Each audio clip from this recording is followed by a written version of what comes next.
tere, head sõbrad! Minu käest on tihti küsitud, et kuidas aru saada, et pakutav informatsioon söömise alal mis tahes keeles, mis tahes firmade poolt ja kus tahes iialgi või mõnes raamatus, millel kõigel on sellised uhked pealkirjad, enneolematu, revolutsiooniline ja nii edasi, kuidas ära tunda, et tegemist on tegelikult mittesüsteemse informatsiooniga, tihti on see pikemas perspektiivis tõsiselt tervist kahjustav ja tegelikult on selle eesmärk ainult teile müüa midagi, teile kaela määrida ja teie pealt hõlptulu teenida. Millised tunnused on olulised, et aru saada, et tegemist on niinimetatud lolli lõksudega? Esiteks, väidetakse, et kõik senini, mis on kirjutatud, on praktiliselt vale, nüüd on täiesti uued revolutsioonilised avastused tehtud. Head sõbrad, see on teile otsene näkku valetamine. Söömisalal on põhiasjad ammu selgelt maailmas aktsepteeritud ja siin revolutsioonilisi muudatusi leida ei ole võimalik. Jah, mõningaid asju konkretiseeritakse, näiteks probiootikumid. 20 aastat tagasi ei teatud need suurt midagi, nüüd on mõningaid neid väga põhjalikult uuritud teaduslike katsetega, kliiniliste uuringutega, ka patenteeritud ja sel juhul on tõesti nende tervisootsad omadused ka tõestatud. Eesti enda suurepärane näide on Lactobacillus fermentum M3, millel on rida tervisootsad toimed. Kas te kasutate siis Erluse keefiri, kus on ta kenasti olemas, või te kasutate teda ka kapslitena. Edasi, järgmine on selline väide, et Ameerika arstid ju pidavad kasutama seda süsteemi. Vaadake, see on teile ka näkku valetamine, sest esiteks teil ei ole võimalik seda kontrollida ja teiseks, targad Ameerika arstid seda kindlasti ei kasuta. Kui sinna juurde kleebitakse mõni fragment ja kirjutatakse alla, et näiteks kirurg selle nimega seda soovitas, siis see on lihtsalt meelevaldne, see on teie ära petmiseks.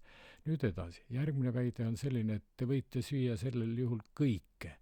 See meeldib inimestele väga, sest kellele ei meeldiks kõike süüa. Ainuke häda on selles, et põhimõtteliselt kuna see komplekt, mida teile soovitatakse, on tegelikult pikemas perspektiivis tervist kahjustav, siis ta hakkabki teil kehakaalu alla võtma, jah, te sööte kõike, aga tegelikult tekitate tasapisi terviseprobleeme. Oi, neid näiteid on palju, ma ütlen ainult ühe. Kaalu jälgijad.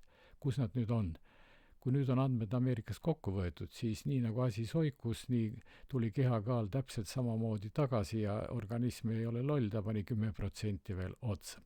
Edasi on selline väide, et vaadake, aga mina ju kasutasin 3 nädalat seda ja kõik läks paremaks. See ei ole teaduslik väide, see ei päde sellepärast, et see ei ole tehtud pimekatsuuringutega. Või öeldakse, et näete, üks rühm kasutas ja tema sai ju sellest kasu. Oot-oot, head sõbrad, see peab olema teaduslikult uuritud. Teaduslikuks uuringuteks on oma võtted, meetodid ja reeglid ja see nota bene peab olema ka teaduslikes ajakirjades publitseeritud. Nüüd edasi, kindlasti tuuakse sisse ka mõni lause, mis on õige.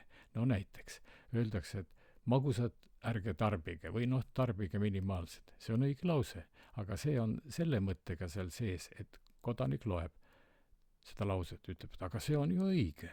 Siis tal tekib mulje, et ka ülejäänud laused on õiged. Nii et see on nagu peibutuspart sinna sisse pandud, et te usuks ka ülejäänud laused. Minu rääkimise mõte, head sõbrad, ei ole mitte hetkegi selleks, et ei võiks süüa, mida te soovite. See on teie valikuvabadus. Minu rääkimise mõte on see, et ärge palun raisake mõttetut aega, oma raha ja tekitage endale tuleviku jaoks terviseprobleeme.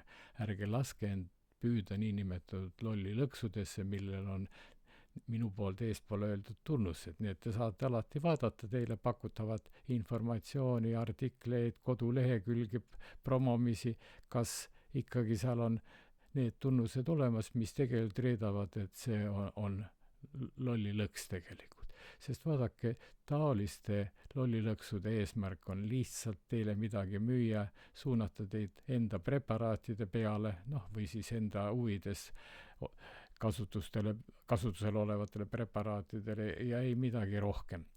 Nüüd väsimatult kordan, ärge palun tehke otsuseid lihtsalt selle järgi, et teile midagi metsikult promotakse ja teile öeldakse, et see on revolutsiooniline ja nii edasi. Need sõnad ja need laused ja need väited automaatselt tähendavad seda, et see ei ole teaduspõhine, see tegelikult ei päde ja tegelikult on selle eesmärk teid töödelda, et te ostaksite kas selle kirjutise, ostaksite vastavaid preparaate ja nii edasi.